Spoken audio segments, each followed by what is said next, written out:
बिस्मिल्लाहिर्रहमानिर्रहीम peachtree.com में खुशामदीद viewers. अब जबकि हम सर्च इंजन ऑप्टिमाइजेशन की तमाम बेसिक टेक्निक्स को समझ चुके हैं, हम देख चुके हैं कि किस तरह से ऑन पेज ऑप्टिमाइजेशन करनी है और कैसे हमने अपनी ऑफ पेज ऑप्टिमाइजेशन के जरिए अपनी वेबसाइट की रैंकिंग को बेहतर बनाना है सर्च इंजन में।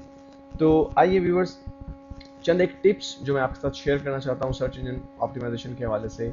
15 टिप्स हैं जो आपको बहुत मददगार साबित होंगी जब आप अपनी साइट को ऑप्टिमाइज कर रहे होंगे। व्यूअर्स, पहली tip, be bold. Be bold से मुराद क्या है कि आप जिन कीवर्ड्स की बेस पे अपनी सर्च अपनी वेबसाइट को ऑप्टिमाइज करना चाहते हैं उन वर्ड्स को बोल्ड कीजिए अपने उस पेज में, अपने टेक्स्ट में। जब आप कंटेंट्स में वो कीवर्ड्स यूज करेंगे तो आपने उन्हें बोल्ड करना है, लेकिन बार बार बोल्ड मत कीजिए, लेकिन कम से कम एटलीस्ट एक मरतबा आपके वो कीवर्ड्स बोल्ड जरूर होने चाहिए। और एक मरतबा अगर आप उनको इटैलिक कर देते हैं तो ये भी एक अच्छी टेक्निक है। Tip number 2, gate deep links. जब आप बैक लिंकिंग की बात करते हैं तो अगर आपकी वेबसाइट का एक लिंक किसी वेबसाइट के होम पेज पे मौजूद है तो उसे गूगल वो इंपॉर्टेंस नहीं देगा, सर्च इंजन उसे वो इंपॉर्टेंस नहीं देगा जो कि उस वक्त देता अगर वही लिंक, वही बैक लिंक उसी वेबसाइट के किसी इंटरनल पेज में मौजूद होता। तो कोशिश कीजिए कि अगर आप बैक लिंक जब हासिल करें तो डीप पेजेस से बैक लिंक जो है वो हासिल करें। Tip number 3, optimise each page individually. जी हाँ व्यूअर्स, बाज लोग ये गलती करते हैं कि चंद एक कीवर्ड्स की बेस पे पूरी साइट को ऑप्टिमाइज करने की कोशिश करते हैं। ऐसा नहीं है। आपकी वेबसाइट में जो डिफरेंट वेब पेजेस हैं हर पेज को इंडिविजुअली ऑप्टिमाइज करें। हर पेज का इंडिविजुअल आपका जो टाइटल टैग है उसमें जो कीवर्ड्स हैं, जाहिर सी बात है तमाम पेजेस पे एक जैसे कंटेंट्स नहीं होंगे। अगर कंटेंट्स एक जैसे नहीं है तो जाहिर सी बात है कि एक जैसे कीवर्ड्स भी आप यूज नहीं करेंगे। अगर आप एक ही कीवर्ड्स की बेस पे, एक जैसे 4 या 5 कीवर्ड्स की बेस पे पूरी वेबसाइट को ऑप्टिमाइज करते हैं तो फिर आपकी ट्रैफिक लिमिटेड हो जाएगी। जबकि अगर आपकी वेबसाइट पे बहुत सारे कंटेंट्स हैं, डिफरेंट नेचर के कंटेंट्स मौजूद हैं, डेफिनेटली आपको बहुत से डिफरेंट कीवर्ड्स की बेस पे हर एक पेज को इंडिविजुअली ऑप्टिमाइज करना चाहिए। Tip number 4, use different anchor text. जी हाँ व्यूअर्स, आप जब अपने बैकलिंक्स जनरेट करते हैं तो जो टेक्स्ट आपने एंकर टेक्स्ट के तौर पे यूज करना है वो डिफरेंट होना चाहिए। मिसाल के तौर पे, फॉर एग्जांपल, अगर मैं पीचट्री की अपनी वेबसाइट को ऑप्टिमाइज कर रहा हूं तो कहीं पे मैं उसके लिए जो एंकर टेक्स्ट यूज करूंगा, एंकर टेक्स्ट मैं बताता चलूं फिर वो टेक्स्ट है जिसके साथ मैं लिंक को अटैच करूंगा, यानी जिस पर कर्सर लाने से वो लिंक एक्टिव हो जाएगा। तो समटाइम मुझे learn Peachtree, sometime Peachtree in Urdu, sometime Peachtree Urdu, sometime Urdu tutorials, different links जो डिफरेंट मेरे एंकर टेक्स्ट हैं वो मुझे यूज करने चाहिए। नेक्स्ट है फ्रीक्वेंटली अपडेट। जी हाँ व्यूअर्स, ये एक इंतहाई इंपॉर्टेंट टिप है। आप अपनी वेबसाइट को फ्रीक्वेंटली अपडेट कीजिए, ज्यादा से ज्यादा फ्रेश कंटेंट्स अपनी वेबसाइट्स में ऐड कीजिए।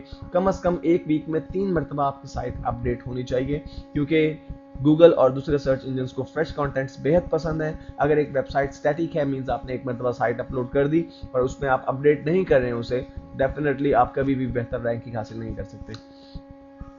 व्यूअर्स, बहुत ज्यादा रेसिप्रोकल लिंक्स यूज मत करें। रेसिप्रोकल लिंक, जैसे कि मैं आपको बता चुका हूँ, ये लिंक एक्सचेंज का एक तरीका है कि मैं आपकी वेबसाइट पे अपना लिंक पेस्ट करता हूँ, आप मेरी वेबसाइट पे अपना लिंक पेस्ट कर दें। अगर आप बहुत ज्यादा रेसिप्रोकल लिंक्स ऐड करेंगे अपनी साइट पे तो आपकी जो साइट है वो लिंक एक्सचेंज साइट जो है वो कंसीडर करेगा गूगल, तो ये एक अच्छा इमेज नहीं होगा। तो आप कोशिश करें कि वन वे लिंक हासिल करने की कोशिश करें। बहुत ज्यादा इमेजेस मत डालें अपने जो पेज के अंदर, क्योंकि गूगल समेत कोई भी सर्च इंजन आपके जो इमेजेस हैं उन्हें रीड आउट नहीं कर सकता। सर्च इंजन, खासतौर पर गूगल, आपके टेक्स्ट को रीड करता है। तो आप ज्यादा कोशिश करें कि टेक्स्ट ज्यादा हो, वीडियोस या आपके इमेजेस जो हैं वो गूगल के लिए रीडेबल नहीं होते। व्यूअर्स, आप अपनी वेबसाइट का जो पेज ओपनिंग टाइम है वो मिनिमम रखें। जल्द से जल्द आपकी साइट ओपन होनी चाहिए। मिसाल के तौर पे बहुत से लोग ये समझते हैं कि शायद अगर हम अपनी वेब पेज में टाइटल के तौर पे बहुत ही अच्छा सा फ्लैश की एक एनिमेशन डालेंगे और एक मूवी बनाएंगे फ्लैश की, वो भी चलनी चाहिए, और गिफ एनिमेशंस होनी चाहिए बहुत सारी, बहुत ज़्यादा फ्लैशिंग साइट होनी चाहिए हमारी। तो अगर ऐसा होगा तो डेफिनेटली आपकी साइट को ओपन होने में बहुत टाइम लगेगा। और आपकी साइट को ओपन होने में जितना ज़्यादा टाइम लगेगा, जिस तरह एक आम इंसान जब किसी साइट को ओपन करता है तो चंद लम्हों तक वेट करता है और अगर वो साइट ओपन नहीं होती तो साइट को क्लोज कर देता है। बिल्कुल इसी तरह से गूगल के रोबोट्स जब किसी सर्च वेबसाइट को रीड आउट करने के लिए आते हैं तो अगर वो साइट ओपन होने में कुछ ज़्यादा टाइम ले तो वो उसे रीड आउट नहीं करते, चले जाते हैं वापस। 3 टाइम्स गूगल के रोबोट्स किसी वेबसाइट को रीड करने की कोशिश करते हैं। अगर वो साइट रीडेबल ना हो तो गूगल उस साइट को अपने इंडेक्स में ऐड नहीं करता। So try to minimize the time कि आपका पेज ओपन होने में कितना टाइम लगता है। नेक्स्ट व्यूअर्स, अगर आप अपनी वेबसाइट में जावा के बने हुए ड्रॉप डाउन मेन्यूज यूज करते हैं तो एक बात ज़हन में बिठा लीजिए कि गूगल या किसी भी सर्च इंजन के लिए ये मेन्यू बार्स कतई तौर पर रीडेबल नहीं है। गूगल आपके इन मेन्यू बार्स को रीड नहीं कर सकता। अगर आपके मेन्यू बार को रीड नहीं करेगा तो प्रॉब्लम ये होगी कि आपकी अगर वेबसाइट में 100 पेजेस हैं और आपके बाकी तमाम के तमाम पेजेस उस ड्रॉप डाउन मेन्यू बार के जरिए एक्सेसिबल हैं, तो आपके वो तमाम पेजेस इंडेक्स नहीं हो पाएंगे गूगल के सर्च इंजन में, और सिर्फ आपका मेन पेज इंडेक्स हो पाएगा, जो कि बहुत ही क्रिटिकल चीज़ है। तो आप अगर drop down menu bar use करते भी हैं तो अपने तमाम पेजेस के लिए अल्टरनेट वे में टेक्स्ट लिंक भी ज़रूर आप इस्तेमाल करें व्यूअर्स। टिप नंबर 10 है कि अगर आपकी साइट कुछ ऐसी है जिसको आप फ्रीक्वेंटली अपडेट नहीं कर सकते, मिसाल के तौर पर मैंने एक वेबसाइट बनाई है जिसपे मैं अपने ट्यूटोरियल्स बना के अपलोड करता हूँ, तो उस सूरत में जाहिर सी बात है कि इन ट्यूटोरियल्स को बनाने में मुझे कुछ टाइम लगता है, मे बी 15 दिन, मे बी 20 दिन तक मेरी साइट जो है वो अपडेट नहीं हो पाएगी। इस सूरत में व्यूअर्स आप जो है एक ब्लॉग को इस्तेमाल कर सकते हैं। अपनी साइट में एक ब्लॉग ऐड कर लें और इस ब्लॉग में 2 या 3 पोस्ट एक वीक में एटलीस्ट जो है वो आप डालते रहें, ताकि आपकी साइट भी अपडेट होती रहे और आपकी जो ज़रूरत है वेबसाइट की कि वो बहुत फ्रिक्वेंटली अपडेट नहीं कर सकते आप ओरिजिनल कंटेंट्स की बेस पे, तो आपकी साइट ब्लॉग की बेस पे अपडेट होती रहेगी।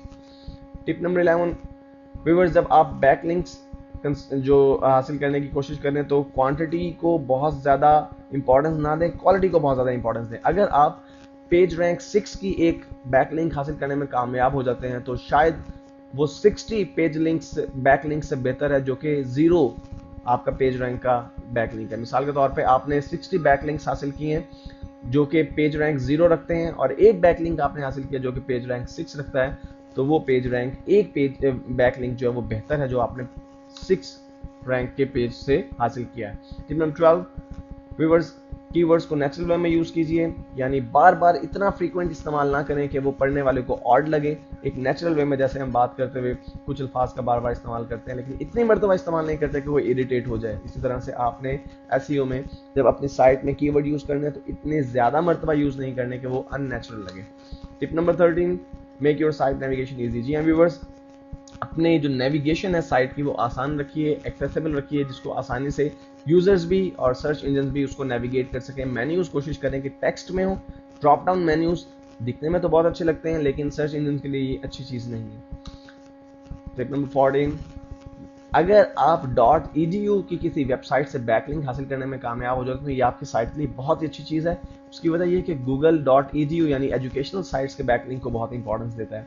तो इस सूरत में आप कुछ ऐसी साइट्स को सर्च कर सकते हैं जो कि स्पॉन्सरशिप की मुतलाशी हों और आप कुछ पैसे देके, जाहिर सी बात है कि .edu की जो साइट्स हैं वो आपको फ्री ऑफ कॉस्ट बैकलिंक्स नहीं देंगी, आप कुछ रकम देके, कुछ पैसे देके बैकलिंक हासिल कर सकते हैं। और व्यूअर्स, लास्ट टिप है हमारी कि आप जब इमेजेस यूज़ करें तो उन इमेजेस के साथ ऑल्टरनेट टेक्स्ट भी यूज़ करें और कैप्शंस भी यूज़ करें, क्योंकि जैसे मैंने पहले कहा कि इमेजेस तो रीडेबल नहीं होते हैं लेकिन उन कैप्शंस और ऑल्टरनेट टेक्स्ट को सर्च इंजन्स रीड कर सकते हैं।